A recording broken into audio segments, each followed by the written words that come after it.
சின்ன வயசுலேயே ஏதாவது பெரிய கோயில்களுக்கெல்லாம் கூட்டு போவாங்க. போனால் வித்தியாசமும் ஒன்று இருக்கும். அதை பார்த்தா சிங்கம் மாதிரியும் இருக்கும், யானை மாதிரியும் இருக்கும், குதிரை மாதிரியும் இருக்கும், ஆனாலும் வேற மாதிரியும் இருக்கும். அந்த காட்டுக்குள்ள ராத்திரி நேரத்தில் நீங்கள் வராத, கொஞ்சம் லேட் ஆனாலும் பரவாயில்ல, தங்கி இருந்துட்டு மறுற பகல்ல வா. ஏன்னா அங்கே யாழி சிங்கம் யானைகள் எல்லாம் வேட்டையாடக்கூடிய நேரம் ராத்திரில.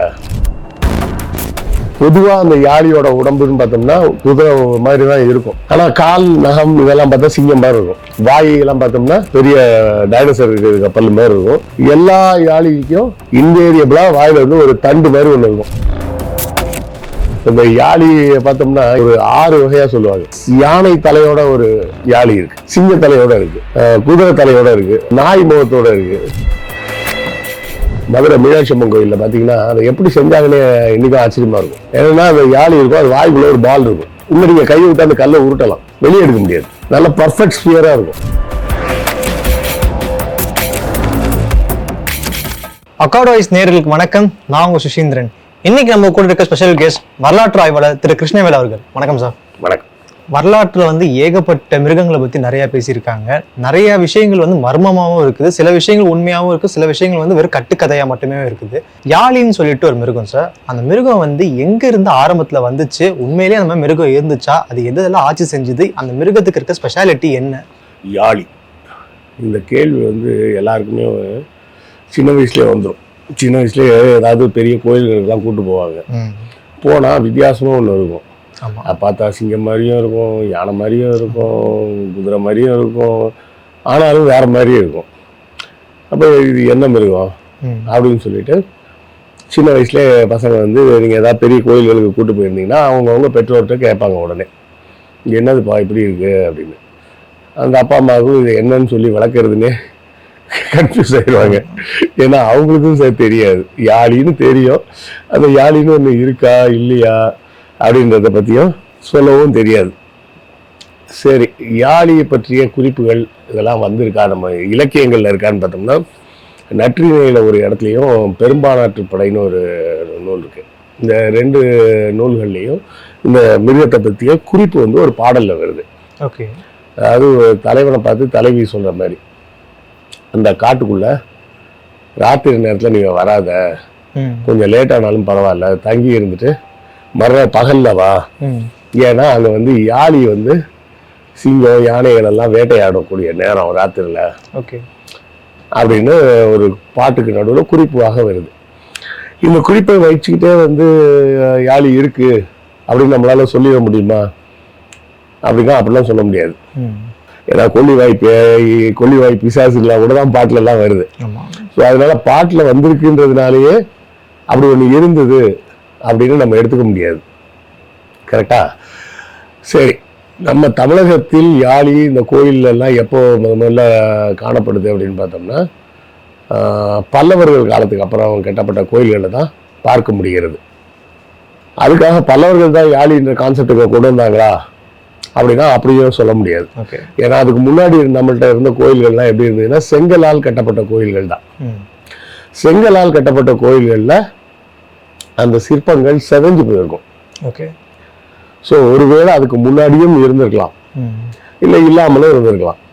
சரி, இந்த யாழின்ற கான்செப்ட் எங்கே இருந்து வருது அப்படின்னு பார்த்தோம்னா மனிதர்களுக்கு தங்களை பற்றிய குறிப்புகளையும் தாங்கள் பார்த்த மிருகங்களையும் வரைஞ்சி வைக்கிற பழக்கம் கற்கால மனிதர்கள் காலத்திலே வந்துருச்சு. கற்கால மனிதர்களே பார்த்தீங்கன்னா இந்த குகை ஓவியம்லாம் நம்ம சொல்றோம்ல, அந்த ஓவியங்கள்ல எல்லாம் பார்த்துருக்குறாங்க. மனிதன் இப்போ இருக்கக்கூடிய ஃபார்மேட்டுக்கு வர்றதுக்கு கொஞ்சம் முன்னாடியெல்லாம் பார்த்தோம்னா ஹோமோ எரக்டஸ்ன்னு சொல்லுவாங்க. அதாவது ஹோமோ சேப்பியன்ஸுன்ற இப்போ உள்ள கான்செப்டுக்கு முன்னாடி பார்த்தோம்னா, ரொம்ப முன்னாடி பார்த்தோம்னா ஹோமோ எரக்டஸ் அப்படிம்பாங்க. நியண்டர்தால் அப்படின்னு சொல்லிட்டு வேற ஒரு வடிவத்தில் இருந்த மனிதர்கள் கூட வாழ்ந்துருக்கிறாங்க. உண்மையில சொல்ல போனால் இந்த நியண்டர்தால் மனிதர்கள்ட்ட இருந்து தான் நாம் கருவிகள் செய்யும் டெக்னிக்கை கற்றுக்கிட்டோம். சரியா? இப்போ மாடுலேயே பார்த்தோம்னா எரும மாடுன்னு ஒன்று இருக்குது, பசு மாடுன்னு ஒன்று இருக்குது. ஆடுன்னு பார்த்தோம்னா வெள்ளாடுன்னு ஒரு வகை இருக்குது, செம்மறி ஆடுன்னு வேற ஒரு வகை இருக்குது. அதுபோல் மனிதர்கள்லையும் 2 வகை இருந்தாங்க. அந்த நியண்டர்தால் மனிதர்கள்ட்ட இருந்து தான் நாம் கற்றுக்கிட்டோம் அப்படின்னு வரலாற்று ஆய்வுகள்லாம் சொல்லப்படுகிறது. சரி, டைனோசரா பார்த்து இன்ஸ்பயர் ஆயிருப்பாங்களா நம்ம ஆளுங்க அப்படின்னு பார்த்தோம்னா, டைனோசர்கள் வந்து மனிதன் தோன்றுவதற்கு பல லட்சம் ஆண்டுகளுக்கு முன்னாடியே அழிஞ்சு போச்சு. அதனால டைனோசரை பார்த்து இவன் உருவாக்கியிருக்க வாய்ப்பு இல்லை. அப்போ எங்கே இருந்து தான் இதை உருவாக்கியிருக்க? ஏதாவது ஒரு அந்த கற்பனைக்கு ஏதாவது ஒரு ஸ்டார்டிங் பாயிண்ட் இருக்கணும். அப்போ எங்கே இருந்து வரலாம் அப்படின்னு பார்த்தோம்னா, இந்த ஐஸ் ஏஜ்னு சொல்லக்கூடிய காலகட்டங்களில் வாழ்ந்த மிருகங்கள்லாம் கொஞ்சம் பெரிய சைஸாக இருந்தது. ஓகே. இந்த யானைன்னு இப்போ நம்ம சொல்லக்கூடிய மிருகம் வந்து மேமத் அப்படின்னு சொல்லக்கூடிய ஒரு பெரிய கம்பளி மாதிரி முடியோட வாழ்ந்திருக்கு அப்படின்னு சொல்லி கண்டுபிடிச்சிருக்கிறாங்க. இப்போ இருக்கக்கூடிய புலிக்கு பதிலாக அப்போ வந்து சேபர் டூத் அப்படின்னு சொல்லுவாங்க.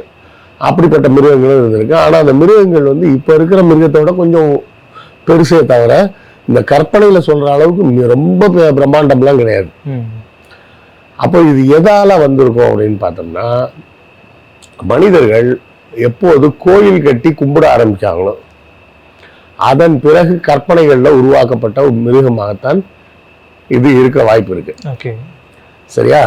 முதலில் கோயில்கள் கட்டப்பட்டு வழிபாடு நடத்தப்பட்டது வரலாற்று சான்றுகள் படி பார்த்தோம்னா 2 இடம் தான்.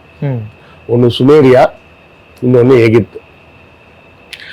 சுமேரியாலையும் எகிப்திலையும் பார்த்தோம்னா முதலாக மனித உடலையும் இல்லை மனித உருவங்களையும் மிருகங்களின் உருவங்களையும் ஒன்றிணைத்து புது வடிவங்களை உருவாக்குறாங்க. ஏன்னா மனுஷனுக்கு எப்பவுமே பார்த்தோம்னா நமக்கு அந்த மாதிரி ஒரு சக்தி இருந்தால் நல்லா இருக்குமே அப்படின்ற ஒரு சிந்தனை வந்து எந்த மிருகமும் எனக்கு குதிரை மாதிரி வேகமாக ஓட முடிஞ்சா நல்லா இருக்குமே அப்படின்னு ஒரு புலி யோசிக்காது. புலியை மாதிரி நான் ஸ்ட்ராங்காக இருக்கணுமே அப்படின்னு ஒரு யானை யோசிக்காது. அதாவது அது பாட்டுக்கு இருக்கும். மனுஷனுக்கு மட்டும் யோசிக்க தெரியுன்றதுனால தனக்கு அந்த மிருகத்தோட பலம் இருந்தால் எப்படி இருக்கும், இதோட பலம் இருந்தால் நமக்கு எப்படி இருக்கும், பாம்போட சக்தி எனக்கு இருந்தால் எப்படி இருக்கும் அப்படின்லாம் மனுஷன் யோசிக்க ஆரம்பிக்கிறான். ஆனால் இப்போ உள்ள குழந்தைங்கள்லாம் ரொம்ப ஷார்ப்பு, முன்னாடி மாதிரிலாம் கிடையாது. ஒரு 5ஆம் கிளாஸ் நம்ம படிக்கிற ஒரு பையன் உட்காந்து பார்த்துக்கிட்டு இருந்துட்டு அவங்க அம்மாட்ட கேட்டான்னு சொல்லிட்டு அவங்க அம்மா எங்கள் நெய்பர் ஒருத்தர் சொல்கிறாங்க என்கிட்ட, எப்படி உங்களுக்கு இப்படிலாம் யோசிக்க தோணுது அப்படின்னு. ஏன் என்னாச்சு? அந்த நீயா படம் பார்த்துக்கிட்டு இருந்தோம், பாம்பு வந்து மனுஷனா மாறிடுச்சுன்னு. அவனே கேட்குறான், பாம்பு எப்படிமா மனுஷனா மாற முடியும்? ஏன்னா அது ஒரு சக்தி தான், மந்திர சக்தி மாறிடுச்சு அப்படின்னு நான் சொன்னேன். அதெல்லாம் இருக்கட்டுமா, பயாலஜியே தப்பு இல்லாமா அப்படின்னா. என்ன பயாலஜி தப்பு அப்படின்னு கேட்டா, பாம்பு வந்து கோல்டு பிளட்டட் அனிமல், மனுஷன் வந்து வார்ம் பிளட்டட் அனிமல். அது எப்படி அந்த பயாலஜிக்கல் சிஸ்டமே மாறினா உயிரோட இருக்க முடியாது இல்லை அப்படின்னு கேட்டோடனே எனக்கே ஆச்சரியம் தான். சூப்பராக இருக்கு அப்படின்னு. இதே மாதிரி இன்னொரு நாள் பார்த்தீங்கன்னா, அதாவது முன்னாடி இருந்ததை விட குழந்தைங்களுக்கு வந்து இப்போ இந்த இன்ஃபர்மேஷன் நிறைய வரும்போது யோசிக்க ஆரம்பிக்கிறாங்கன்றது சொல்லும். அவங்களை அப்படி யோசிக்க விட்டாலே போதும், அவங்களுக்கு வேற பேய்க்கு அது சொல்லி ஏமாத்தாம இருந்தால் போதும். போன வாரத்தில் ஒரு நாள் வந்து பார்த்தீங்கன்னா, பக்கத்து வீட்டில் இருந்து ஒரு குட்டி பாப்பா ஒன்று அது வரும், அது யூகேஜி தான் படிக்குதுன்னு. அந்த பொண்ணு வந்து இன்னைக்கு எங்கள் மம்மிக்கும் டேடிக்கும் மேரேஜ் ஆன டேட், நாங்கள் சாயங்காலம் டின்னருக்கு வெளியே போகிறோம் அப்படின்னு. சரி, சாயங்காலம் டின்னருக்கு வெளியே போறியா, உங்கள் மம்மி டேடி மேரேஜுக்கு நீ போனியா அப்படின்னு நான் கேட்டேன். ஐயோ அங்கிள், நான் எப்படி போக முடியும், நான் தான் அப்போ பிறக்கவே இல்லையே அப்படின்னு. அப்போ உன் தங்கச்சி, நானே பிறக்கலன்னா என் தங்கச்சி மட்டும் எப்படி போவா அப்படின்னா. சரி விடக்கூடாது, இன்னும் கொஞ்சம் ஏதாவது கலாய்ப்போம் அப்படின்னு சொல்லிட்டு, பரவாயில்ல, என் பையன் பேர் உதய், எனக்கும் ஆண்டிக்கும் கல்யாணம் ஆகும்போது உதய் அங்கே வந்திருந்தான் தெரியுமில்ல, ஃப்ரண்ட் ரோல அவன் தான் உட்காந்துருந்தான் அப்படின்னா. அந்த பிள்ளைய வெறுப்பேற்று போயின்னு அதை கொஞ்ச நேரம் யோசிச்சுட்டு டக்குன்னு ஒரு கொஸ்டின் கேட்டு நான் அப்படியே ஆஃப் ஆயிட்டேன். அப்போ உதய் உங்க பாப்பா இல்லையா அப்படின்னு கேட்டுச்சு. யோசிக்குது பாருங்க. அப்போ உதய் உங்க பாப்பா இல்லையா, வேற யார்ட்டையாவது வாங்கிட்டு வந்தீங்களா அப்படின்னு கேக்குது. அதை அடாப்ட் பண்ணீங்களான்னு சொல்ல தெரியல அதுக்கு. அப்போ யோசிக்கணும், மனுஷன் வந்து யோசிக்கணுன்றது வந்து மனிதன் இயல்பாகவே யோசிப்பான். அந்த யோசனைகளை பூரா கர்டைன் பண்றதுக்கு இப்படி வேற ஏதாவது ஒரு வேலை பண்ணி வச்சிருவாங்க. இந்த யாழி பார்த்தோம்னா, யாழிலேயே ஒரு 6 வகையா சொல்லுவாங்க. பொதுவா அந்த யாழியோட உடம்புன்னு பார்த்தோம்னா குதிரை மாதிரி தான் இருக்கும். ஆனா கால் நகம் இதெல்லாம் பார்த்தா சிங்கம் மாதிரி இருக்கும்.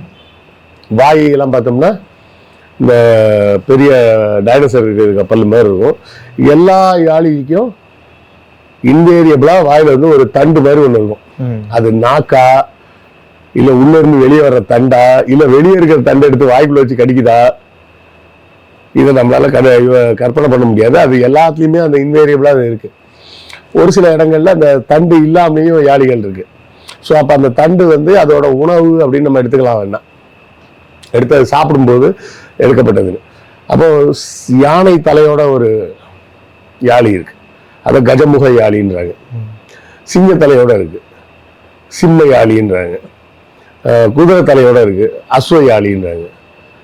இந்த நாய் முகத்தோட இருக்கு, அதான் யமலி அப்படின்றாங்க. யமலின்னா நாய்.